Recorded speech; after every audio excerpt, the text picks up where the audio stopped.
বলা হয় পাঞ্জাবের পা, কাশ্মীরের ক আর বেলুচিস্তানের স্তান, এই তিন মিলিয়ে দেশটির নাম হয়েছিল পাকিস্তান। কিন্তু এবার পাকিস্তান থেকে স্বাধীনতা ঘোষণা করেছে বেলুচিস্তান। ঠিক সেই বাংলাদেশের মতো বাংলাদেশকে আটকে রাখা যায়নি, এবার হারাতে যাচ্ছে বেলুচিস্তান। পাকিস্তান থেকে বহু আগে থেকেই স্বাধীনতা চেয়ে আসছে বেলুচিস্তান। বাংলাদেশের প্রায় ৩ গুণ বড় এই রাজ্যটি যদি স্বাধীন হয়, তাহলে পাকিস্তানের আকার কমে যায় প্রায় অর্ধেক। কমবে ক্ষমতা, বাড়বে অভাব, অশান্তি। আর এর সবচেয়ে বড় সুবিধাটা পাবে ভারত। বলা হতো এর পেছনে মদদ সবসময় ছিল ভারতের।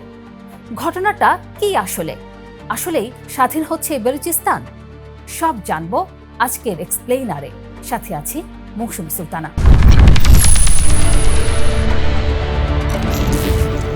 গত ১৩ জুলাই নির্বাসিত বালুচ নেতা মীর ইয়ার বালুচ ঘোষণা করেন বেলুচিস্তান আর পাকিস্তানের অংশ নয়। দাবি করেন বালুচিস্তান এখন এক স্বতন্ত্র প্রজাতন্ত্র, নাম রিপাবলিক অব বালুচিস্তান। তার ভাষায়, তোমরা মারবে, আমরা বেরিয়ে আসব। আমাদের বংশ বাঁচাতেই আমরা রাস্তায় নেমেছি, এটাই আমাদের জাতীয় রায়। বিশ্ব আর নীরব দর্শক হয়ে থাকতে পারে না। দাবি করা হয় ৫ লাখ সদস্যের একটি বাহিনী তৈরি, যাতে আছে স্থল, নৌ, বিমান আর প্রশাসনিক শাখা। লক্ষ্য ২০২৬ সালের মধ্যেই পাকিস্তানি দখলদারিত্বের অবসান। এমনকি বলা হয়েছে এলাকার ৮৫% এখন তাদের নিয়ন্ত্রণে আছে সোনা, তামার খনি, ১৫০'রও বেশি গ্যাস ক্ষেত্র, ১২০০'রও বেশি কয়লা খনি। কিন্তু এসবের একটিও এখনো স্বাধীনভাবে যাচাই হয়নি। কোনো স্যাটেলাইট ছবি, কোনো আন্তর্জাতিক সংস্থা এই দাবি সমর্থন করেনি। উল্টো পাকিস্তানের সংবাদ মাধ্যমের প্রতিবেদন বলছে প্রাদেশিক সরকার আর সেনাবাহিনী এখনও পুরোদমে কার্যক্রম চালাচ্ছে। মন্ত্রিসভা বৈঠক হচ্ছে, জঙ্গি হামলার জবাব দেওয়া হচ্ছে। অর্থাৎ নিয়ন্ত্রণ হারানো প্রশাসনের লক্ষণ নেই কোথাও। জাতিসংঘেও কোনো সদস্যপদের আবেদন জমা পড়েনি। ইসলামাবাদও কোনো বিবৃতি দেয়নি সার্বভৌমত্ব হারানো। মজার বিষয়, এটাই মীর ইয়ার বালুচের প্রথম ঘোষণা নয়। ঠিক ১ বছর আগে ২০২৫ সালের মে মাসে ভারত পাকিস্তান সামরিক উত্তেজনার মাঝে একই রকম ঘোষণা দিয়েছিলেন তিনি। তখনও চেয়েছিলেন ভারত আর ব্রিটেনের স্বীকৃতি। বাকিংহাম প্যালেসেও চিঠি লিখেছিলেন, কিন্তু কোনো দেশ সাড়া দেয়নি। তাহলে প্রশ্ন হলো, ভারত কেন এই ইস্যুতে এত আগ্রহী? উত্তরটা লুকিয়ে ২০১৬ সালে। সেবার স্বাধীনতা দিবসের ভাষণে লালকেল্লার মঞ্চ থেকে বেলুচিস্তানের মানুষদের প্রতি কৃতজ্ঞতা জানিয়েছিলেন নরেন্দ্র মোদী। এই প্রথম কোনো ভারতীয় প্রধানমন্ত্রী প্রকাশ্যে বেলুচিস্তান প্রসঙ্গ তোলেন। এরপর থেকেই পাকিস্তান বারবার অভিযোগ তোলে বালুচ বিদ্রোহীদের পেছনে ভারতের গোয়েন্দা সংস্থা রয়ের মদদ আছে, যদিও ভারত কখনো তা স্বীকার করেনি। তবে ইতিহাস বলছে অন্য কথা। ১৯৪৭ সালে দেশভাগের সময় কালাত রাজ্যের শাসক প্রথমে পাকিস্তানের সঙ্গে যুক্ত হতে রাজি হননি। ১৯৪৮ সালে সেনাবাহিনী পাঠিয়ে জোর করে অন্তর্ভুক্ত করে পাকিস্তান। বালুচ জাতীয়তাবাদীরা আজও এই জবরদখল মানতে নারাজ। ২০০৯ সালে শারম আল শেখে, মনমোহন সিং আর ইউসুফ রাজা গিলানির যৌথ বিবৃতিতেও উঠে আসে বালুচিস্তান প্রসঙ্গ। তাতে ভারতের সংশ্লিষ্টতার ইঙ্গিত মেলে বলে মনে করা হয়। ভারতের হিসাব সহজ, বালুচিস্তান স্বাধীন হলে পাকিস্তানের আয়তন কমে যাবে প্রায় ৪৪%। দুর্বল হবে অর্থনীতি, দুর্বল হবে সামরিক শক্তি, আর সবচেয়ে বড় কথা, চীনের সিপিইসি প্রকল্প পড়বে অস্তিত্ব সংকটে। অনেকেই তাই একে বাংলাদেশের সঙ্গে তুলনা করেন। তবে বিশ্লেষকরা সতর্ক করেন, বালুচিস্তান বাংলাদেশ নয়। বাংলাদেশ ছিল ১০০০ মাইল দূরে বিচ্ছিন্ন এক ভূখণ্ড, জনসংখ্যায় সংখ্যাগরিষ্ঠ। বালুচিস্তান পাকিস্তানের অবিচ্ছেদ্য অংশ, জনসংখ্যায় সংখ্যালঘু, আর সরাসরি সীমান্ত ভাগ করে ইরান আর আফগানিস্তানের সঙ্গে। In the heart of the city rises a destination built for greatness. International Convention City, Bosundhara. Life takes a new course. কিন্তু বালুচিস্তান কেন এত গুরুত্বপূর্ণ পাকিস্তানের কাছে?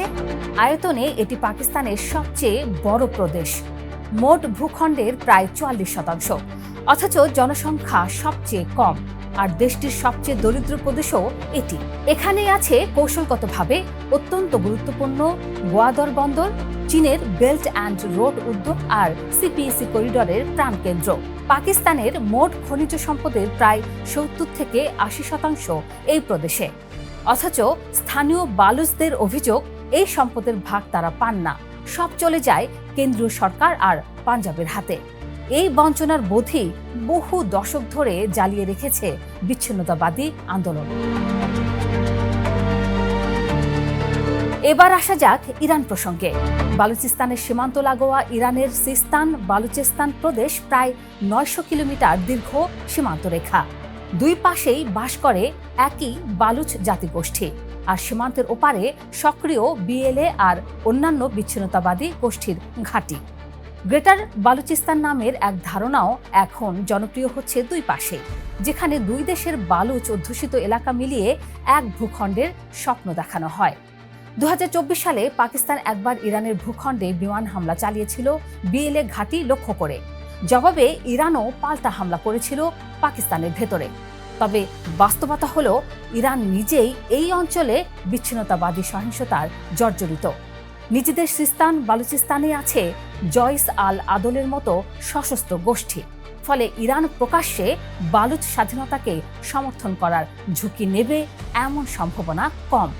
বরং সাম্প্রতিক ইরান ইসরায়েল যুক্তরাষ্ট্র সংঘাতের পর দুর্বল হওয়া ইরানি সীমান্ত ব্যবস্থাপনা বিদ্রোহীদের জন্য বাড়তি সুযোগ তৈরি করেছে বলে মত বিশ্লেষকদের। এবার আসি সম্পদের হিসেবে। বালুচিস্তানের চাগাই জেলার রেকৌদি বিশ্বের অন্যতম বড় অনাবিষ্কৃত তামা সোনার খনি। অনুমান করা হয় এখানে আছে প্রায় ৭০ লাখ টন তামা আর ১.৫ কোটি আউন্স সোনা। বিশ্বজুড়ে তামার সংকটের এই সময়ে এই খনি হয়ে উঠেছে ভূ রাজনৈতিক দাবার এক গুরুত্বপূর্ণ ঘুঁটি। যুক্তরাষ্ট্রের এক্সিম ব্যাংক ইতিমধ্যে প্রায় $১৩০ কোটি অর্থায়নের প্রতিশ্রুতি দিয়েছে এই প্রকল্পে। চীনও পিছিয়ে নেই। সাইনদাক তামা সোনা প্রকল্প আর সিপিএসি অবকাঠামোর মাধ্যমে বহু আগে থেকেই তাদের অবস্থান পাকা এখানে। জাপান, ইউরোপীয় ইউনিয়নও যোগ দিয়েছে এই প্রতিযোগিতায়। অর্থাৎ বালুচিস্তান এখন শুধু পাকিস্তান ভারত নয়, বৈশ্বিক পরাশক্তিদেরও প্রতিদ্বন্দ্বিতার মাঠ। তাহলে কি সত্যিই যুদ্ধ বেঁধে যেতে পারে? চলতি জুলাই মাসেই বালুচিস্তানে একের পর এক হামলা হয়েছে। ৪ থেকে ৮ জুলাইয়ের মধ্যে সমন্বিত হামলায় প্রাণ গেছে ৪২ জনের, যাদের বেশিরভাগই নিরাপত্তা বাহিনীর সদস্য। এর আগে জানুয়ারিতেও বিএলএ চালায় বড় ধরনের হামলা। পাল্টা অভিযানে পাকিস্তান দাবি করে ২ শতাধিক বিদ্রোহী নিহতের কথা।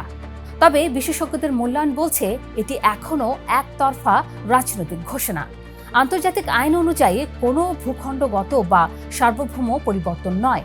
প্রকৃত স্বাধীনতার জন্য দরকার কার্যকর ভূখণ্ডগত নিয়ন্ত্রণ, কার্যকর শাসন ব্যবস্থা আর আন্তর্জাতিক স্বীকৃতি। এর কোনোটি এখনও বাস্তবে নেই। তবে নিরাপত্তা পরিস্থিতি প্রতিদিনই খারাপ হচ্ছে, আর তাতে ঝুঁকিতে পড়েছে রেকোদিক আর গোয়াদরের মতো বিশাল বিনিয়োগ। আর এখানেই বারবার উঠে আসে বাংলাদেশের প্রসঙ্গ। বালুচ নেতারা নিজেরাই বলেন, ১৯৭১ সালে যেভাবে পাকিস্তান লজ্জাজনক আত্মসমর্পণ করেছিল বাংলাদেশের কাছে, সেই একই পরিণতি অপেক্ষা করছে তাদের জন্য। প্রতি বছর ১১ আগস্ট তারা পালন করে নিজস্ব স্বাধীনতা দিবস। দাবি করে ১৯৪৭ সালে ব্রিটিশরা চলে যাওয়ার সময়েই কালাত রাজ্য স্বাধীনতা ঘোষণা করেছিল, ঠিক ভারত পাকিস্তানের মতোই। তাদের ভাষায় বাংলাদেশ পারলে আমরা কেন পারব না? তবে ইতিহাসবিদরা মনে করিয়ে দেন, বাংলাদেশের লড়াইয়ে ছিল সংখ্যাগরিষ্ঠতা, ছিল প্রত্যক্ষ ভারতীয় সামরিক হস্তক্ষেপ, ছিল আন্তর্জাতিক জনমত। বালুচিস্তানের সামনে এখনো এই তিনটির কোনোটিই নেই। তাহলে এই স্বাধীনতা ঘোষণা কি নিছকই প্রতীকী এক প্রতিবাদ, নাকি ভবিষ্যতের কোনো বড় ভাঙনের প্রথম সংকেত? পাকিস্তানের ভেতরে যে আগুন বহু দশক ধরে ধিকি ধিকি জ্বলছে, তা কি এবার দাবানল হয়ে উঠবে?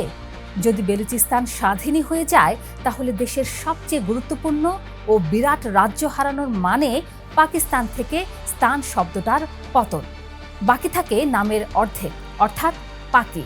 এমনটা হলে তো পাকিস্তান নামটাই তাহলে হারিয়ে যাবে বিশ্ব মানচিত্র থেকে।